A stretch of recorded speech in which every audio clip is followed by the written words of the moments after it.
Well, starting today, the province's online gambling market is offering more options. Private companies can now operate internet casino games and single sport betting.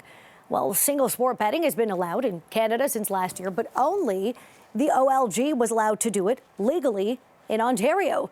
The new gambling industry is expected to create 1,300 jobs in the province. For more on this, we're joined by Dave Briggs. He's the managing editor of PlayOntario.com. Nick Sulsky is the COO at PointsBet Canada. And Nigel Turner, he is with the Institute for Mental Health Policy Research at the Centre for Addiction and Mental Health, CAMH, as it's known. Thank you all three for being here. What a day. This launched at midnight. Thank you all for being here. Nick, let's start with the basics. What do Ontarians need to know about this new regulated industry and why this new industry? I mean, how much demand in the market is there for this? Thanks for having me, first of all, and it's a pleasure joining the other panelists. As far as the interest in the category, it's quite significant. Over the last number of years, there has been roughly $14 billion worth of single event sports betting in Canada in the gray and unregulated market. So being able to bring single event sports betting into a regulated framework provides opportunities from legitimate premium operators like PointsBet Canada to offer the safest, most secure opportunities for Ontario sports fans to gamble and gamble responsibly. So it's Nick, go ahead. Please, I'm sorry. No, this is great. I was going to say, so what do people need to know? Because you're saying this is a massive industry in terms of the appeal and the market and the demand and interest. How does someone know when they jump onto a website like yours that you are a legitimate industry versus, a gray area? I think the very first thing that a sports fan in Ontario can look for are the logos of both the AGCO, which is the Alcohol Gaming Commission of Ontario, and IGO, which is iGaming Ontario. Those are the two regulatory bodies that provide oversight that operators like PointsBet Canada applied for licenses with.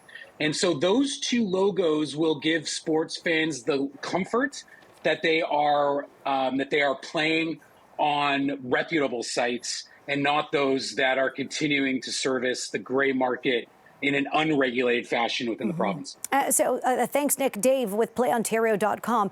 As we've been talking about here, there's some people who will say, I've been placing bets for years online, maybe with a bookie. Let's talk about what changes here versus the gray market from a consumer perspective. Well, from a consumer perspective, there's just so much more choice, and your bets are now protected. So the regulated means you have some government backing for your wagers.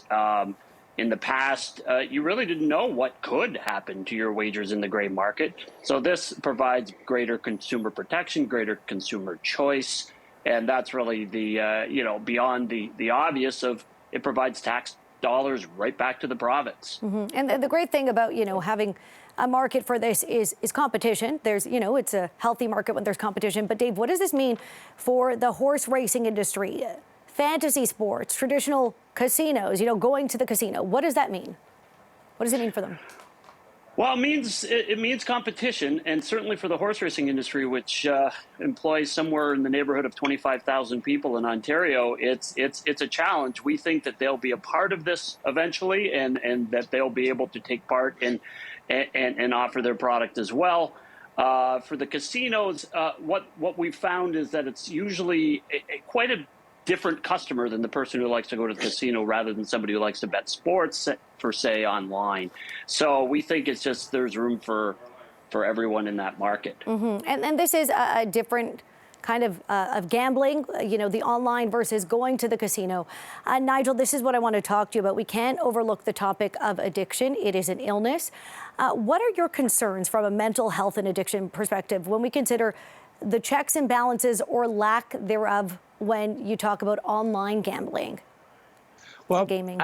From my perspective, I can see there are positive and negative aspects to this change. On the positive side, the regulated industry, you can ensure that people get information about a helpline, for example, in Ontario, which is not necessarily going to be available to people who are online of some gray market site.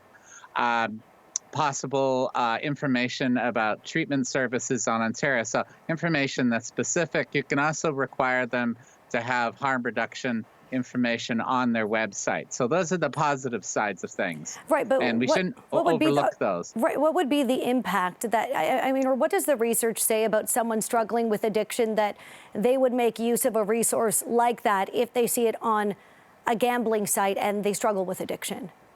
Well, I mean, one of the problems is that often people don't know where to turn for help, right? They they're desperate. They don't know where to turn. So having that information available on their site, especially if it's on, if there's information in their account, then that can be a positive thing. It gets people information about services, help resources. Now, on the negative side, whenever you increase the availability of gambling and the marketing for gambling, you have the potential of increasing the number of people who could develop a problem with gambling. So that's the negative side. And it can be quite a serious problem. People will spend money they can't afford to lose. And most people who gamble don't get into a gambling problem, but the people who do get into a gambling problem can have enormous losses, enormous financial losses, jeopardize career opportunities, marital breakups, suicide is another common consequence. So getting that information to people who are in crisis is an important step. But also having information on these sites about the odds, for example, about the counteracting some of the misinformation, some of the erroneous beliefs that people have, like the belief that, if I've lost, I'm then due for a win. So getting that information out to people is also an important step. So it sounds like, yes. Oh, go ahead. So I have, as I said, I have mixed feelings. Because it's likely to increase the number of people who are gambling. I mean, that's the whole point, right? To make more money. And that has the potential that some people are going to get into gambling problems. But there already are a lot of people who are gambling at the gray, non-regulated market sites. So it's not as if we're going from zero. We're going from a pre-existing issue.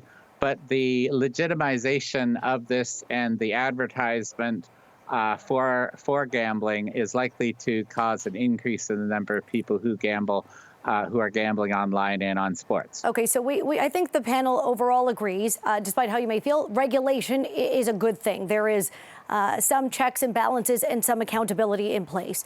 And on that note, jobs, Nick, Dave, want to ask you, and thank you, Nigel, if we can talk about two things for you both here. Nick, we'll start with you. What does this mean for jobs, and who do you think your main competitor is? Well, those are two very, very different questions. We'll hit the second one first. We got 30 seconds each for you and Dave. So go ahead. As far as our greatest competitor, ultimately we're excited to attack the market and bring our best-in-class technology platform to the Ontario sports fan. And as far as jobs go, it's incredible. We have PointsBet Canada has dedicated ourselves to building an authentic and genuine sports betting brand within Ontario. We are closing in on 50 employees within our Toronto headquarters.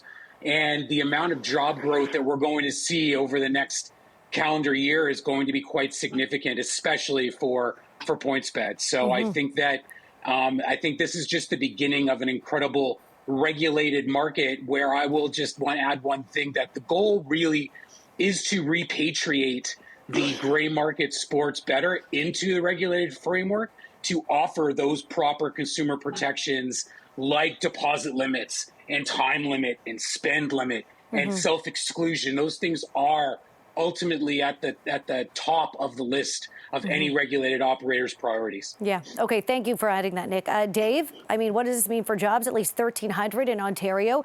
Is the main competitor here, is it online gaming versus the gray market, or online gaming versus, the horse racing industry? What is it? These are obviously two very different things.